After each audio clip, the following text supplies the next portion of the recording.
Welcome to Lake, a news show about Bellevue. I'm Officer Seth Tyler with the Bellevue Police Department. For our April show, we feature these stories of interest. A successful campaign to add solar panels on 50 homes in Bellevue. Former Secretary of State Madeleine Albright's Read My Pins tour, and the installation of new energy-efficient streetlights across the city. But first, let's check on the top stories in the news. Bellevue has a new police chief. Stephen Milet, the former police chief in Southlake, Texas, is expected to start work at his new job on April 6th. If you need to listen to the customers, you need to listen to the residents, you need to listen to the business owners, you need to also, in your strategy as you're deploying your resources, listen to those people who you are giving the services to. And then also listen to the employees. I will work extremely hard, and I will partner with every segment of this community to make sure that the police department provides the most professional services that we possibly can, and that we listen. On March 28th, community leaders gathered to celebrate the opening of a new gym and other improvements at Hidden Valley Park. On behalf of the entire City Council, we want to welcome you and also just say how incredibly exciting and pleased we are that this project has turned out so wonderfully. So we couldn't be more excited about the partnership and the results, and it couldn't have happened without so many of you here. So I just want to say thank you so much on behalf of our community. The project, a partnership between Bellevue Parks and Community Services and Boys and Girls Clubs of Bellevue, adds a new 21,500 square foot gymnasium, synthetic turf infields, and a ball field for community use. The City of Bellevue has earned national recognition for adopting a plan to support and take advantage of its growing diversity. It was one of just 7 cities around the country to receive a Cultural Diversity Award from the National League of Cities. Councilmember Conrad Lee accepted the award at a recent NLC conference in Washington, D.C. It truly is a shining example of diversity and total community collaboration and partnership. In accepting the award on behalf of the city, I said that Bellevue has grown into a global city with its population 40% ethnic minority and 1/3 foreign-born. With the motto, Bellevue welcomes the world. Our diversity is our strength. We embrace the future while respecting our past. It is therefore my pleasure to present this wonderful award to the mayor and to the city of Bellevue. Well, thank you very much. I'll show it to everyone. It's quite beautiful. It would be nice to have maybe staff accept this and place it in our cabinet of pride. And I will add I'm proud of this. We worked for a very long time, and I do hope that somebody will take one of the beautiful pictures that have been taken of it and send it to Kevin Henry in his retirement in Hawaii, because this was his baby and he shepherded it through, and he really earned this award. So that's lovely. Did you know the Seattle University baseball team has a new home at Bannerwood Park? The team has hosted games in Bellevue since 2009, but under terms of a recent agreement, Bannerwood is now their official home field. Seattle University funded several improvements to Bannerwood Park, including new turf, grandstand upgrades, and a new scoreboard. In a unique partnership with the Bellevue School District and Bellevue Parks and Community Services, Seattle University has priority use through May of each year, and the field is available for community use the rest of the year. Redhawks coach Donnie Harrell called the arrangement a winning partnership.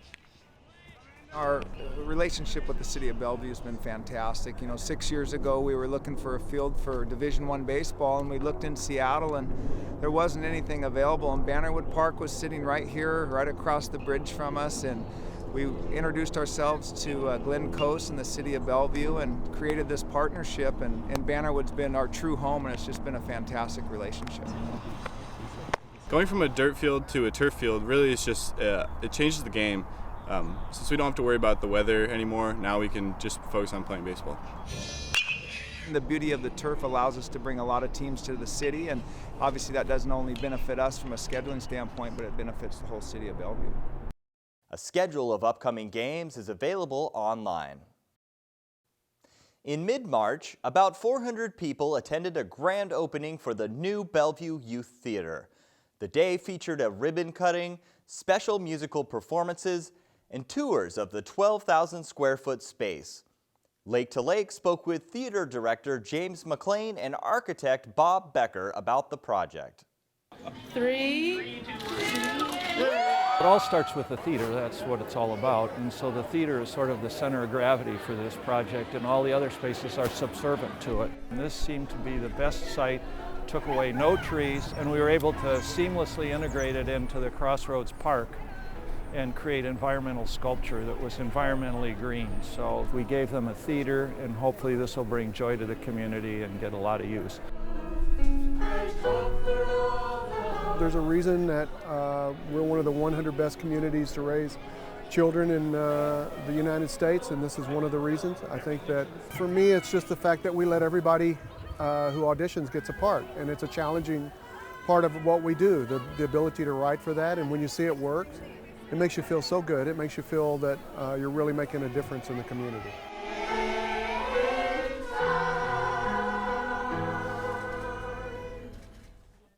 More news from my favorite department. Bellevue Police are in the midst of its largest recruitment ever. As part of the campaign to attract great applicants, we recently produced a video highlighting the work of my fellow officers. The video was partly funded by a generous donation from the Bellevue Police Foundation. Take a look. Ready, trying to get off 7.60. Okay, call pursuit 244 if you like. 7.21, I'm clear. Spray 14 traffic, MDC. Radio 7.16. Copy, 500 on 116. Radio 1112 and 876.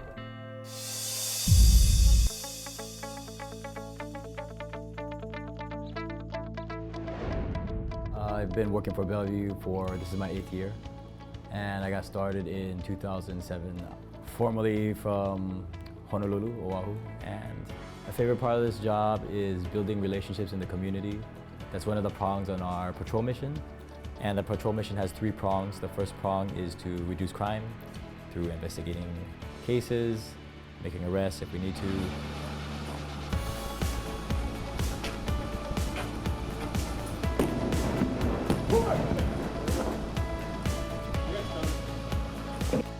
Second prong is preventing moving violations that could cause collisions, so anything related to motor vehicle, streets, pedestrian kind of related safety. Then the third prong is building relationships in the community. One example was a young man who I met maybe 6 years ago. He came to Bellevue with his family from Mexico in 2008. He became involved with a gang in the east side of the city. And you could see right away that because of the crowd he was hanging out with, he was probably going to go straight to jail. So I introduced him to jiu-jitsu. He got connected to a counselor at the Youth East Side Services who supported his decisions to break away from the gang when he chose to do something more positive in his life. And our role, or my role in the department, was to just kind of add another pillar of support to him. Yeah, just making my rounds. You'll probably see a bunch of us at the Salvation Army tonight. I guess there's a whole bunch of people, police dinner, so we're gonna be feeding you guys tonight.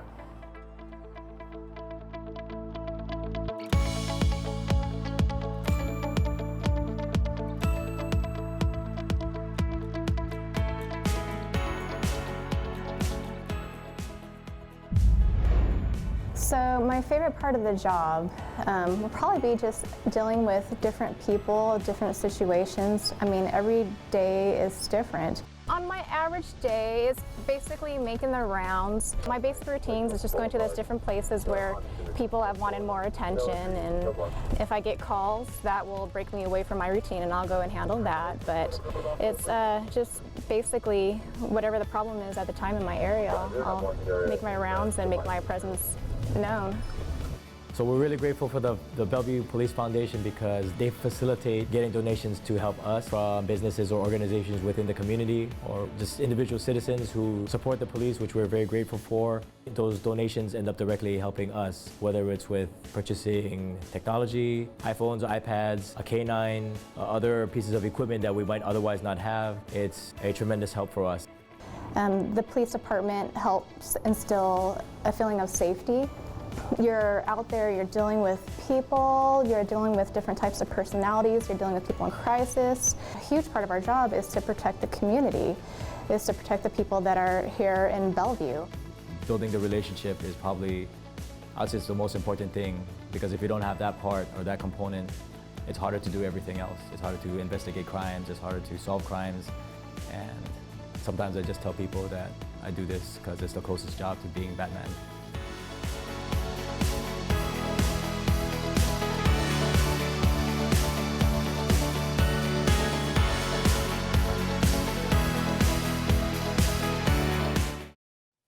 If you are interested in becoming a Bellevue police officer, contact a recruiter today.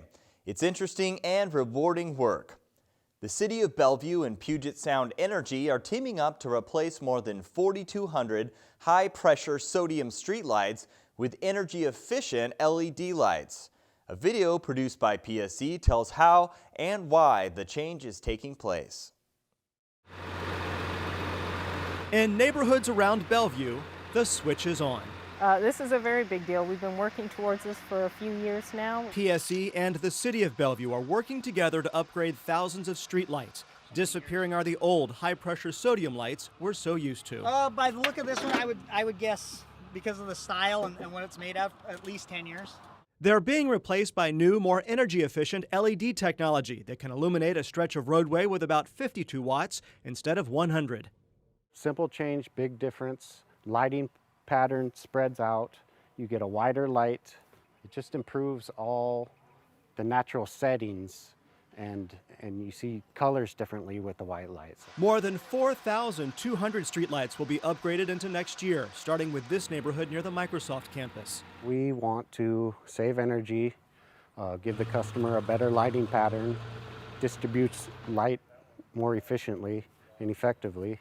The LEDs use about half the electricity of current streetlights, and they can last a lot longer, about 15 years instead of 6.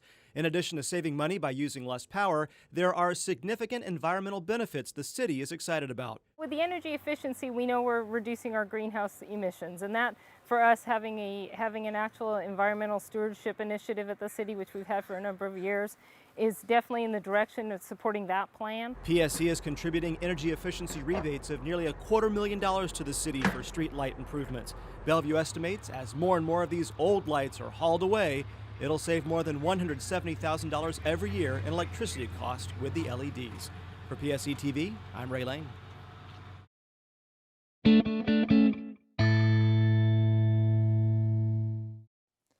Former U.S. Secretary of State Madeleine Albright was just in town to publicize a new exhibit at the Bellevue Arts Museum.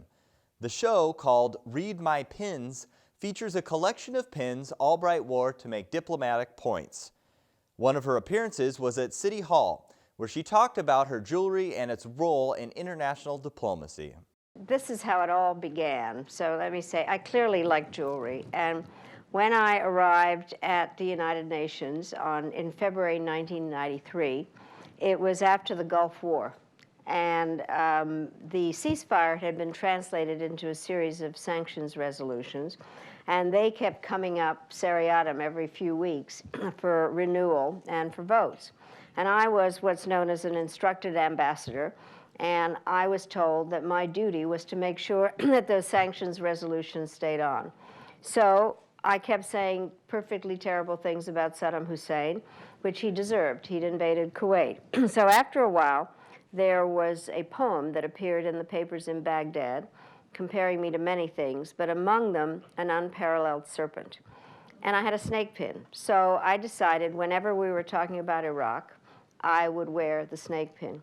And so one of the things I think you've all seen is when the ambassadors finish their negotiations and their deliberations, you go out and you talk to the press. And all of a sudden, the press zeroes in the camera and says, why are you wearing that snake pin? And I said, because Saddam Hussein compared me to an unparalleled serpent. And then I thought, well, this is fun. So I went out and I bought a lot of costume jewelry to reflect what I thought we were going to go do on any given day. So On good days, I wore flowers and butterflies and balloons, and on bad days, a lot of insects and carnivorous animals. And I was the only woman on the Security Council, and so ultimately, some of the other ambassadors noticed what was going on, and they would say, "What are we going to do today?" And I would say, "Read my pins," and that's how it all began.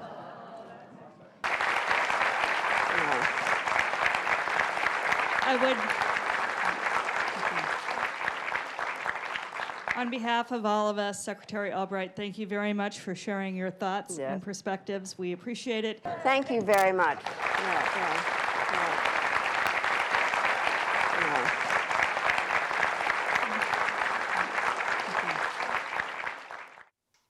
Solarize Bellevue, an effort to increase the number of rooftop solar panels on residences and businesses, recently celebrated a successful campaign.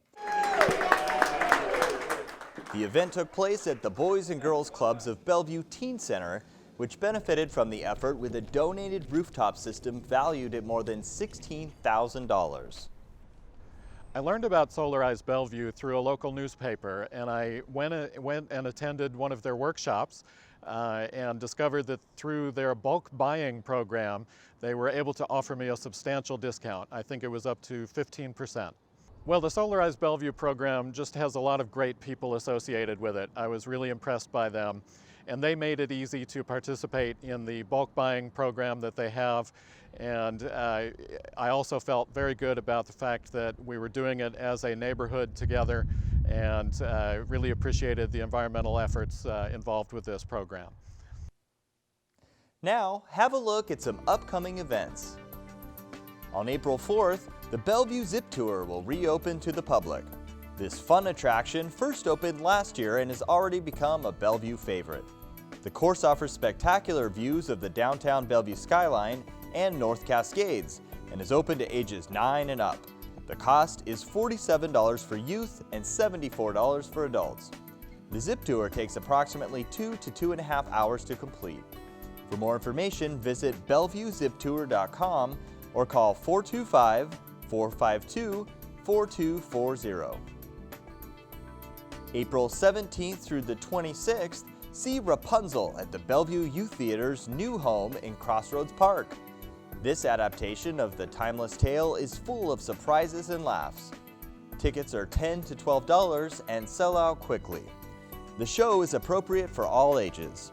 For more information, call 425-452-7155 or email byt@bellevuewa.gov. On Saturday, April 18th, 9 a.m. to 1:30 p.m., celebrate Bellevue's Arbor Day Earth Day at Lewis Creek Park. Enjoy family activities, volunteer with up to 300 others to help our environment, and participate in a community tree planting ceremony at 11:30 a.m. For more information, call 425-452-4195. On April 25th from 11 a.m. to 4 p.m., attend the Wild and Woolly Sheep Sharing event at Kelsey Creek Farm Park. See the sheep being shorn of their winter coats, spinning demonstrations, tractor rides, pony rides, and more. Admission is free and the cost varies for some activities. For more information, call 425-452-7688. And also on April 25th from 9:30 a.m. to 4:30 p.m., participate in the Great SBCC Challenge. The South Bellevue Community Center and the Boys and Girls Clubs of Bellevue are co-presenting this unique event where teams of 3 to 5 will challenge each other, performing physical feats, mind tasks, and creative endeavors for fun and prizes. Take part in a family edition for ages 6 and older in the morning, or the teen adult version for ages 16 to 30 in the afternoon. Pre-registration is required. To register and for more information, call the South Bellevue Community Center at 425-452-4240. That's it for our April show. We hope you enjoyed it. For more information about featured segments, visit us online at bellevuewa.gov. I'm Officer Seth Tyler. Thanks for watching this edition of Lake to Lake.